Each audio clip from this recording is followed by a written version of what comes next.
The Tragedy of Cinema podcast is intended as a family-friendly program that by extension strives to be inclusive to all people regardless of their ethnicity, gender, creed, or any other identifying factors in this incredibly diverse world of ours. With that said, some of the films we discuss may contain serious subject matters or have content considered morally objectionable by today's standards. We do not intend to condone or dismiss these aspects of these films, but our primary focus will be on what we believe the film succeeds at, some fun facts, and our personal enjoyment factors of each film. With that said, we hope you enjoy the show.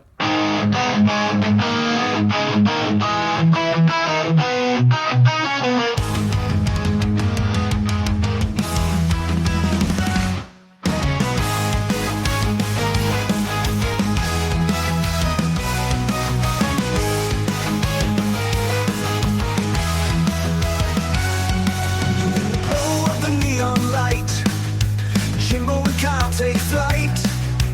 80s dreams are its delight. In the realm of black and white. Movies and TV flow through the stories we all know. Silver screen tales unfold in the magic they bestow. The tragedy of cinema, when the memories shimmer. Join us as we toast to the tales we love the most.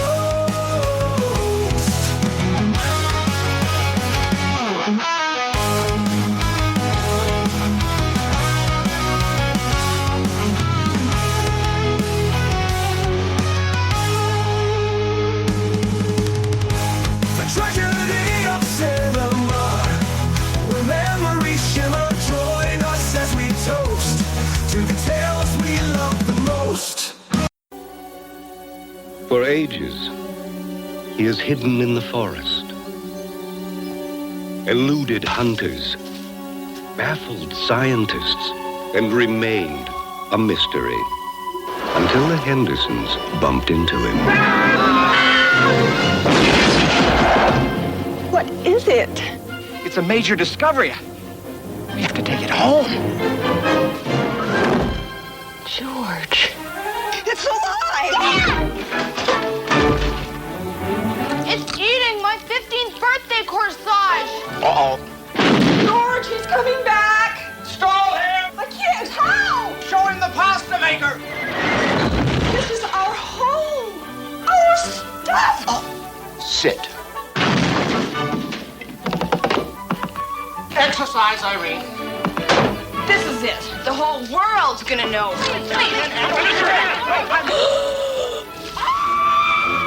Ran away. I gotta find him.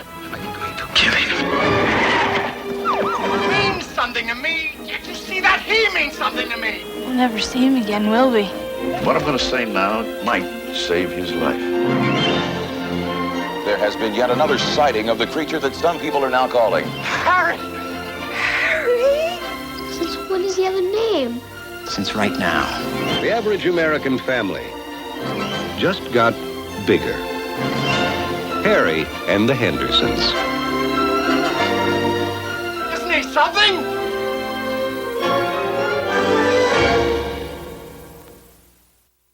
Hi guys, welcome back to the Tragedy of Cinema podcast. I'm your host Jimbo. And I'm your co-host, Kyle. Kyle, today we decided to take a left turn before we dive into some more serious movies where we talk about the comedy Harry and the Hendersons from 1987. Kyle, I have a question for you before we start though. Kyle, Yes. Give me a do question. you believe in Bigfoot? Do I believe in Bigfoot? I liked Bigfoot growing up. I thought that was pretty cool. Do I believe in Bigfoot though? Yeah, probably not. No. I saw that video everyone else saw back in the day, but I noticed like as soon as HD cameras came out, Bigfoot sightings all of a sudden stopped. Well, no, not only that, but how come they can't find a real video of him? It's always like, here's the most grainy thing you've ever seen. We have HD cameras on Mars, but we can't get a bank robber or Bigfoot sighting or Loch Ness monster. Clearly, that's the thing. When VHS is big, Bigfoot was all around, man. Bigfoot was everywhere when VHS was around. But then HD cameras came out and like, Bigfoot's gone. So. I always like that poster that says, "I want to believe it's got like Bigfoot walking through the forest with the UFO above it or whatever." Mm-hmm. Yeah. Oh, man. Same true for all monsters too. Like as soon as HD cameras came out, it's like, oh, we can't just fake this anymore. Kyle can't strap on his big feet and walk around the forest anymore and scare the kids. So maybe someday. All right, Kyle, go ahead and take it away. All right, Jimbo, we have Harry and the Hendersons this week, released on about June 5th, 1987 here. Follow the story of the Henderson family adopt a friendly Sasquatch, but have a hard time trying to keep the legend of Bigfoot a secret. Especially when you hit him with your station wagon. Yeah. This film was directed by William Deere, written by William Deere, Bill Martin, and Urza D. Rappaport.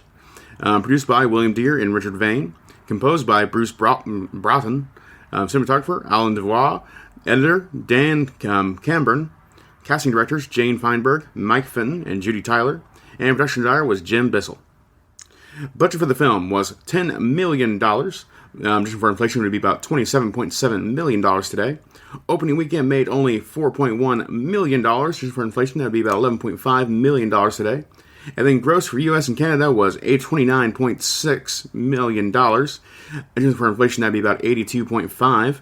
And then gross worldwide, it made a whopping $49.9 million, well, basically $50 million. Just for inflation, that'd be about $138.6 million. This movie made bank in a good way, so good for them on that. Plot summary of the film, written by Rob Hartel here, compliments from IMDb page. Returning from a hunting trip in the forest, the Henderson family's car hits somebody on the road. At first, they fear it was a man, but when they examine his body, they find that he's Bigfoot. They think he's dead, so they decide to take him home. As they guessed, he isn't dead. Far from being a ferocious monster they feared him to be, he's a friendly giant.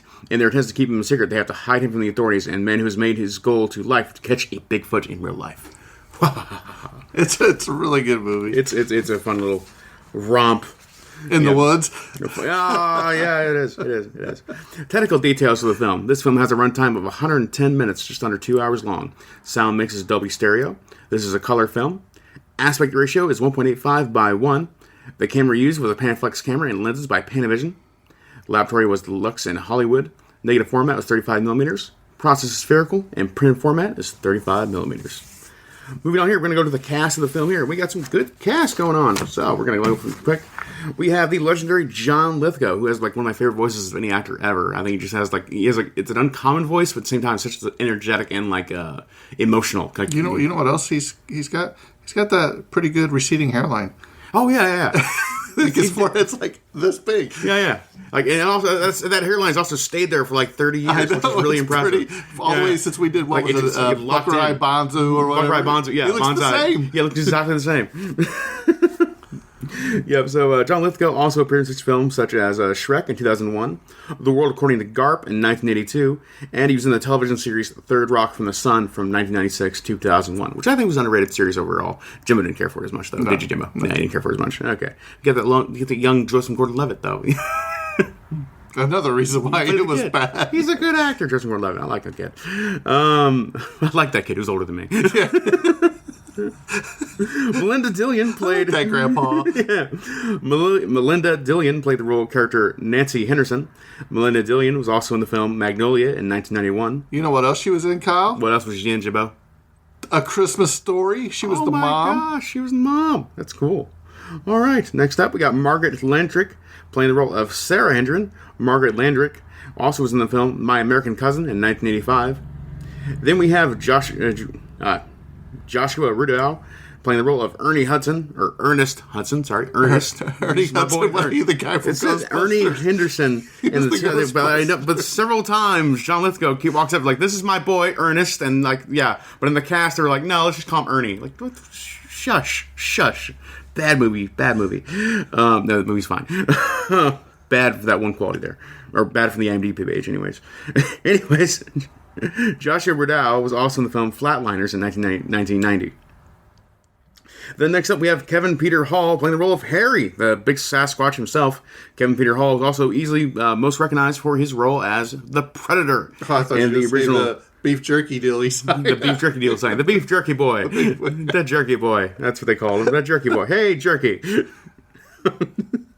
But also he played the Predator in the 1987 film Predator, and also appeared in the sequel 1990's Predator 2, where he once again reprised his role as the Predator. He's also the helicopter pilot in the first movie. That's really weird because it kind of in the role. So good for him. So good for him though. Just a giant man doing giant man roles. Good on him. Next up, we have David Suchet playing the role of Jacques Lefeu. How about Jacques? Jacques Lefeu. Jacques Lefeu? Okay, Jacques Lefeu. David was also in the film Executive Decision in 1996. And next up, we have the character of the actor Lane Kazan playing the role of Irene Moffat. Lane was also in the film My Big Fat Greek Wedding in 2002, where she came in the sequels as well. Probably did. Trying to turn the page, and my fingers don't want to work with me. Next up, we have Emmett Walsh playing the role of George Henderson Sr. Emmett Walsh is also in the film Blade Runner in 1982, and a bunch of variations of the film too. I forgot Emmett Walsh was in there. He was also in Knives Out. That good movie too. It came out in 2018 or whatever it came out. Good movie as well. So Emmett Walsh there. Next up, we have William Ontiveros playing the role of Sergeant Mancini. William Ontiveros was also in the show MacGyver from 1985 to wherever long that show ran for. 6 seasons or something like that. So 1985 to 1991, I'm guessing. I'm guessing 6 seasons. I don't know. And that's going to conclude the cast list for Larry and the Hendersons. Then we're going to move on Larry? to... Larry and the Hendersons. Larry and the Hendersons. Larry the cable guy here. Get her done. Kyle is in rare form this morning, let me just say. There we go. All right, going on to the awards for Harry and the Hendersons. Sorry, Harry, not Larry. Harry and the Hendersons, we have the 1988 Academy Awards for Best Makeup, where he had won the Oscar. Awards to Rick Baker for his work on the Sasquatch himself. And they did a terrific job especially the facial expressions. Mm-hmm. Especially with the practical effects, too. Especially with the house, stuff like that, too. They demolished that. The production designers deserve a shout out as well, because they demolished that house in the best way possible. Next up here, we have the 1988 Academy of Science Fiction, Fantasy, and Horror Films, where it was nominated for the roles of Best Fantasy Film, Best Actress to Melinda Dillon, and Best Makeup to Rick Baker. Then moving on to the next awards here, we have the 1988 Young Artist Awards, where it was nominated for Best Young Actor in a Motion Picture to Joshua Rudlow. Joshua Rudley. Jeez, I don't know why that name's giving me so much trouble. Then we also have a nomination for Best Family Motion Picture for Comedy. And we also have a nomination for Best Young Actress in a Motion Picture for Comedy to Margaret Landgraf. And then finally for the 1987 Genesis Awards, we have the one for Feature Film for Comedy Awards for Genesis. The Genesis. I used to play that all the time. We had Sonic and Sega Genesis. Sega Genesis. Never heard of the Genesis Awards till now. I think it's the Sega Genesis, yeah. Anyways, that concludes the awards. Jimbo Jenderson. Jimbo Jenderson. So we got Harry, Larry, and Jimbo Jenderson. Jimbo Jenderson. Jeez, God. Tell me some trivia about this. We must be the other Sasquatches at the end of the movie that come. Exactly. Those are Larry, Jimbo Jenderson, and Jacques. And the bad thing is, we got 2 more movies to record after this that are really serious. I can't wait to hear those after this starts. Make me to butcher everything, make it a laughing stock. Be great. All right. Anyways, so here we go. A little bit of the trivia of this movie. So. After Harry sees George on the news reports as the police car crashes into the television shop, a Vince and Larry, the Crash Test Dummies commercial plays. Nice. You remember the Crash Test Dummies? No. It wasn't. No, I know the band. I was going to say, Oh, that one. Okay, it was that band. Okay, so no, it wasn't the band. It was the dummies, the Crash Test Dummies, like your skin in Fortnite. The ones yeah, your skin in Fortnite. Oh, yeah, the Crash Test from Fortnite. Yeah, and Kyle's like, oh, no, I know. As a millennial. Speaking of that, Kyle and I just got our first back-to-back wins of Fortnite ever. Exactly. We got crown victories at last. All right. Emmett Walsh, who plays John Lithgow's father, is only 10 years older than Lithgow. Emmett Walsh. Wow. That's hilarious. Yeah. He was a stud when he was 10. The Hendersons station wagon is a 1970 Ford LTD Country Squire. So, all you station wagon fans. Collectors out there. While in makeup, Kevin Peter Hall's already immense height of 7'2" was increased to over 8 feet. This is evidenced by John Lithgow, who stands at 6'4" when he stands next to Hall. Yeah. So John Lithgow's pretty tall. They did make Sasquatch very imposing in this film. Yeah. Yeah. The scene where George sees Harry approach the deer head on the wall and exclaims, "Oh dear," had multiple meanings. One being that the director of the movie is named William Deere. Sure. I thought that was funny too when he sees the deer on the wall and he goes to the other side of the wall. And he's like, "Where's the rest of his body?" He just punches through it, feels it. It's like, I'm still confused. Yeah, he's like, then he takes it off the wall and goes buries it in the backyard. The thing is, John Lithgow's an avid hunter in this, so he goes and takes them all, puts them in a closet off the wall. Funny. Special makeup effects artist Rick Baker says that Harry is his greatest and favorite character that he has created. Which? I could see why. Definitely the most wholesome one. Mm-hmm. Yeah. Good for him. The drawings of Harry that appear in the film were the original designs of Harry done by Rick Baker. Apart from the opening camping trip and the climatic escape at the end, Melinda Dillon is barefoot throughout the film. Oh, wow. That's... okay. I mean, I don't... They specifically asked for it. You gotta be barefoot for this scene. I would say, I don't think I noticed that in the entire movie. I don't even think they shot her feet except at the end when she was stomping through the snow. Yeah, like you just have to know that guy. I'm not a big feet guy, Jimbo. I don't know if he knows. Maybe we'll start an OnlyFans of Kyle in the feet just for Kyle's feet pics. pics. Exactly. Yeah. Oh, Wholesome entertainment going on here, this guys. The filmmakers kept Harry a secret prior to the film's release. Only glimpses of film were shown on all the publicity materials and theatrical trailers. Although a wise decision for the film, this was also blamed for the film not being more successful than it actually was due to it not selling the fact that a Bigfoot was the star of the film.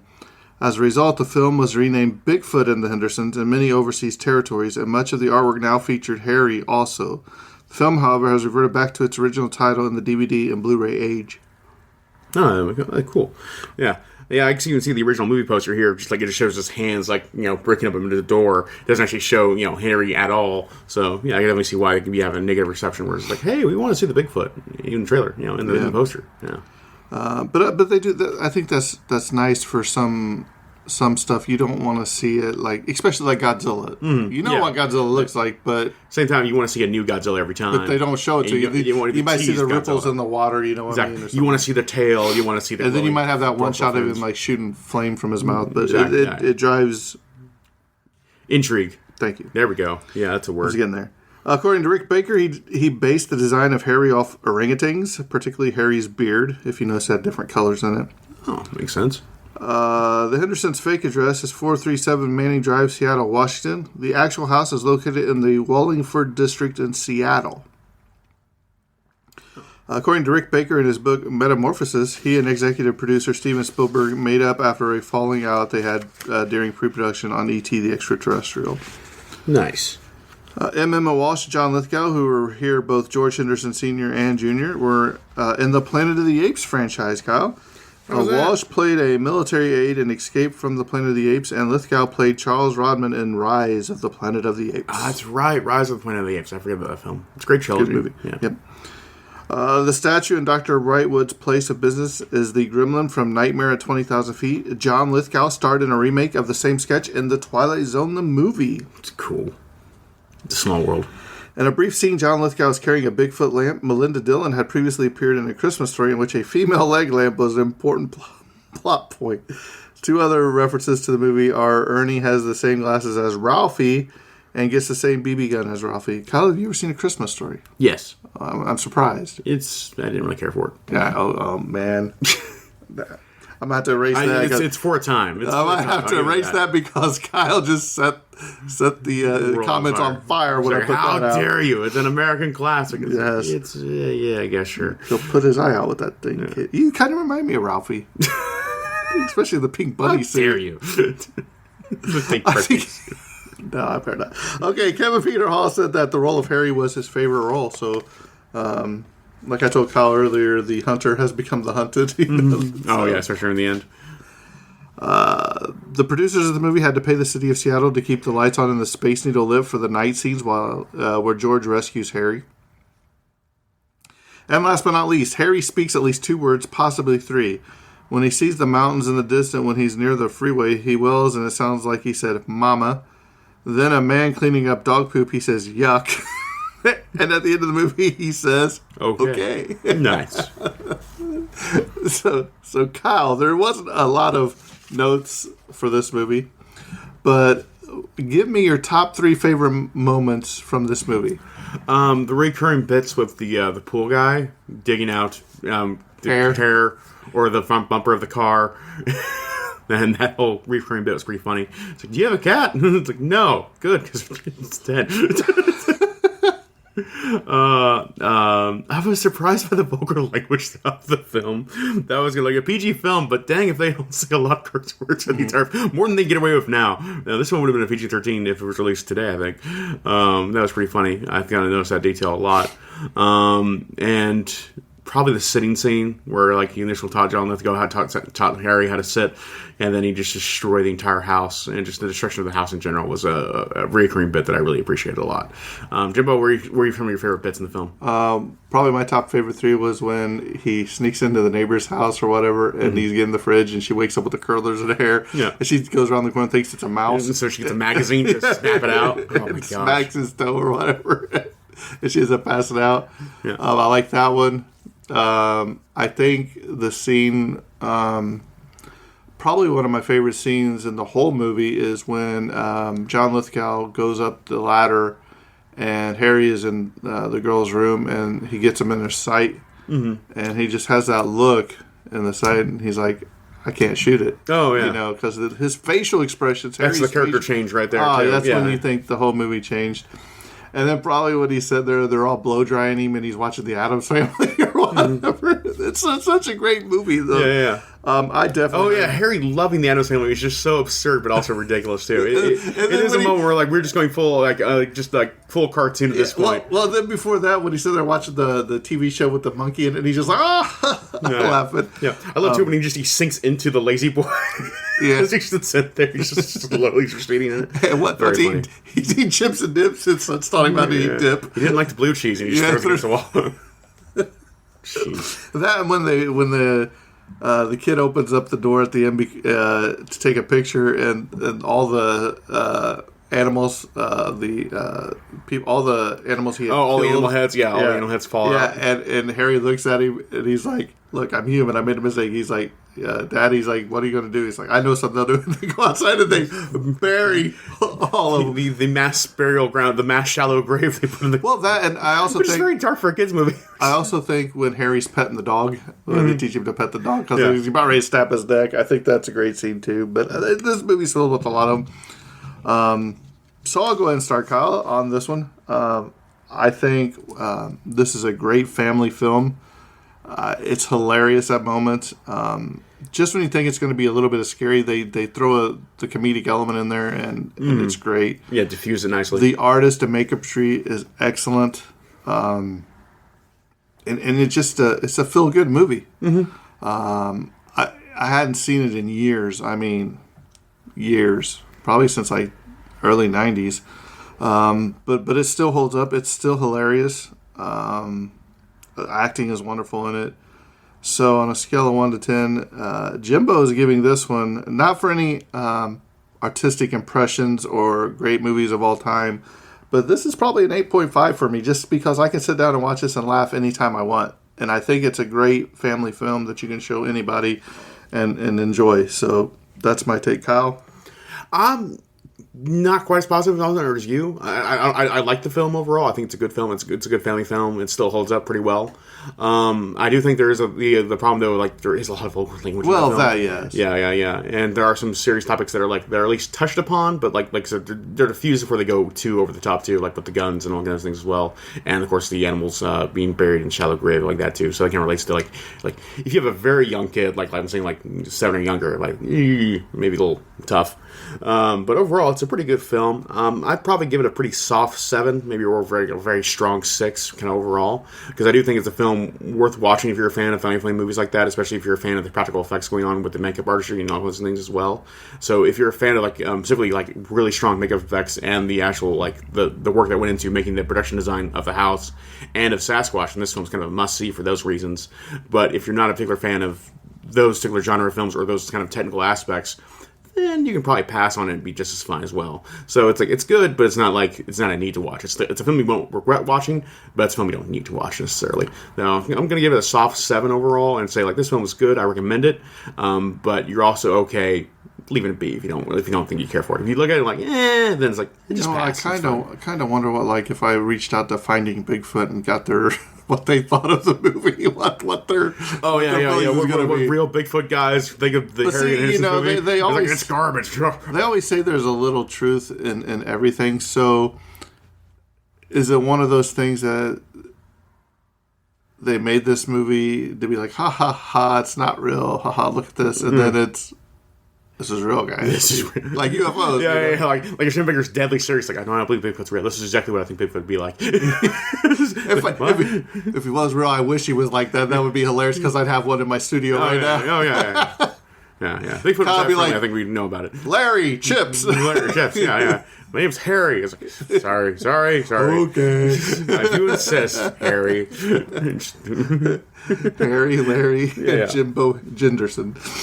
So if you'd like to reach us, we are the Tragedy Cinema Podcast at gmail.com. We are on Facebook. If you search in the search bar for the Tragedy Cinema, you'll find us. You'll have to answer a couple questions like who are the two co-hosts. Just put Jimbo and Kyle. Or if you leave it blank, we'll still accept you. So. Exactly. We love you. Well, with that being said, I think this episode's coming to a close, and that's a wrap. And cut. Harry? Larry? I don't know.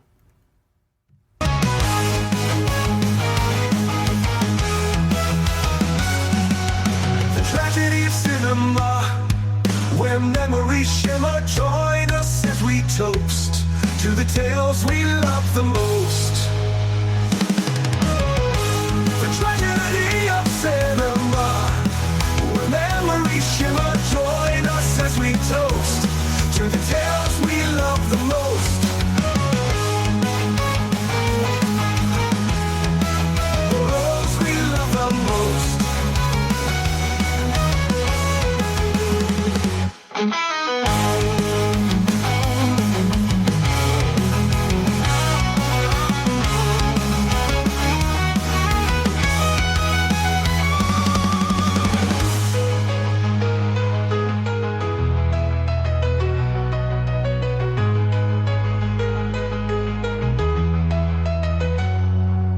The tragedy of cinema, where memories shimmer.